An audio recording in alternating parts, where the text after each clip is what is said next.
السلام عليكم. لو عايزين تعملوا سمك سنجاري في البيت زي بتاع المطاعم بالظبط، يبقى الفيديو ده ليه. هقدم معاه سمك مقلي بطريقة جديدة هتعجبكم جدا، ورز بالبصل المكرمل لونه بني وطعمه حكاية، وأقدم معاه سلطة خضراء.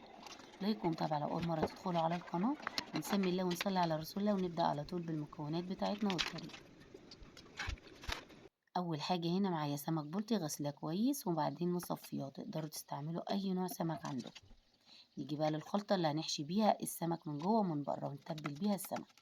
نص حزمة من الكزبرة الخضراء أو الكرفس، ومعاه عودين من الشبت بيدوا طعمه حلو. 7 فصوص من التوم، وليمونة كده بقشريتها بنشيل منها البذور عشان ما تديناش مرارة. معلقة صغيرة من الملح، معلقة صغيرة من الكمون، نص معلقة من الكزبرة الجافة، ونص معلقة من آم، البهارات السمك لو متاحة عندكم. واحط معاها قرن فلفل اخضر ونص قرن سبايسي لو حابينها سبايسي شويه. نديلهم ضربه كده في المطحنه بتاعه الخلاط، ضرب خشن مش عايزينه ناعم. ودي التتبيله اللي هنتبل بيها السمك من جوه ومن بره.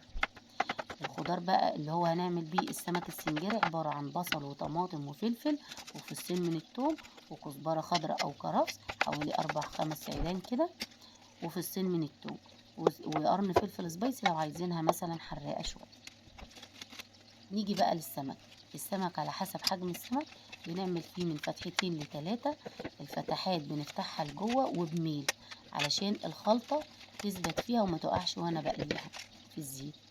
نيجي بقى نتبلها كده ونحشي كل الفتحات دي بالخلطة كويس، ونتبلها من جوه ومن بره بالخلطة، ونسيب الخلطة دي نسيبه منقوع من ربع ساعة لساعة. وده اللي بيميز طعم السمك اللي بنشتريه من بره او بناكله في المطاعم. ده سر من اسرارهم انهم بيسيبوا السمك كده يتبل ويشرب من التتبيله ويتملح كويس وقت اطول من ساعه، من نص ساعه لساعه، وبيبقى طعمه مميز. نيجي بقى للكفر اللي هنغلف بيه السمك المقلي. عبارة عن كوبايتين من الدقيق، عليهم معلقتين كبار هرمية من النشا، نص معلقة من الكمون المجروش، ومعلقة صغيرة من الملح، ونص معلقة من بهارات السمك. نقلبهم ونركنهم على جنب. السمك السنجاري بنفتحه من عند البق لحد الديل بالشكل اللي انتوا شايفينه ده علشان هنحشيه بالخلطة. بنجيب صينية نحط فيها زيت والخضار اللي قطعناه بتاع السمك السنجاري، ومعلقة من الخلطة اللي حشينا بيها السمك، ونص معلقة من الملح. نقلبهم لحد ما يتبلوا، وبعدين بننزل بالسمكتين ونحط نص الخلطة من فوق ونص الخلطة من تحت، ونرش معلقتين زيت من فوق السمكة من فوق، ونص مج من المية. نسيبه على نار متوسطة يستوي كده لمدة 10 دقايق، وبعدين نحطه تحت الشواية ياخد لون. بالنسبة بقى للرز، بصلة كبيرة بنحمرها كده مع زيت وسمنة لحد ما تاخد لون بني غامق. ننزل بنص معلقة من السكر ونقلب. أول ما تتكرمل ننزل بالرز نديله تقلبتين لمدة دقيقتين كده، وننزل بالملح أو مكعب ماجي مع ملح ومية مغلية، ونوطي عليه النار شمعة 10 دقايق بيستوي. السمك ده بقى الطريقة دي حلوة جدا، بنقلبه في كفر الدقيق اللي احنا عملناه مع النشا والبهارات، وبعدين ننزل بيه في مية ونمسكه من الجير كده ونصفي كل المية بتنزل من بق السمكة، وبعدين ننزل بيه على زيت سخن، ونوطي النار أول ما ننزل بالسمكة علشان ما تكونش مستوية نية من جوه ومقرمشة من بره وخدت لون بسرعة واتحرقت. الطريقة دي حلوة جدا، طريقة السمك بالمية دي. اعتمدوها، انا بعتمدها على طول في القلي، مش بتشرب معايا زيت. وكمان بتخلي السمكة، كمان الكفر اللي عملناه مع بعض ده بيخلي السمكة واخدة كفر كده مقرمش، بيفضل مقرمش وقت اطول، وبيدي طعم حلو جدا للسمكة.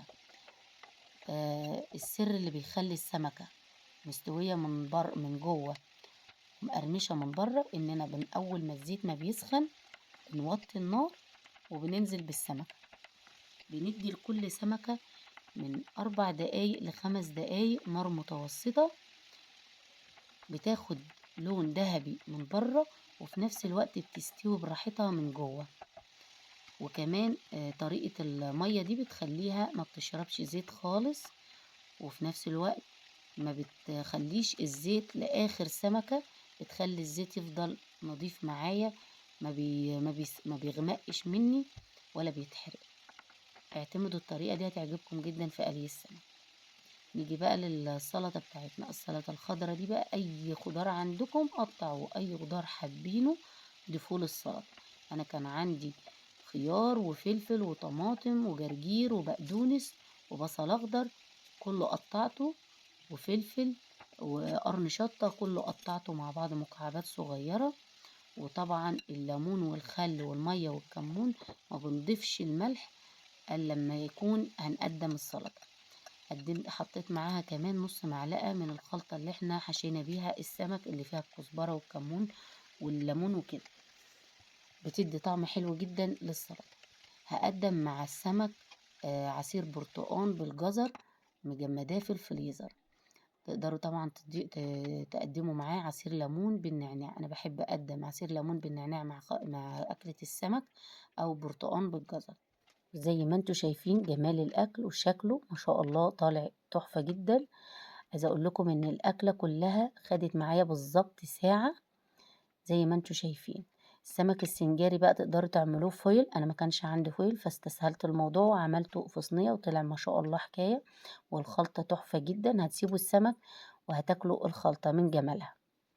لو وصلتوا معايا لحد هنا بفكركم بالله يكون متابعة، والسلام عليكم ورحمة الله وبركاته.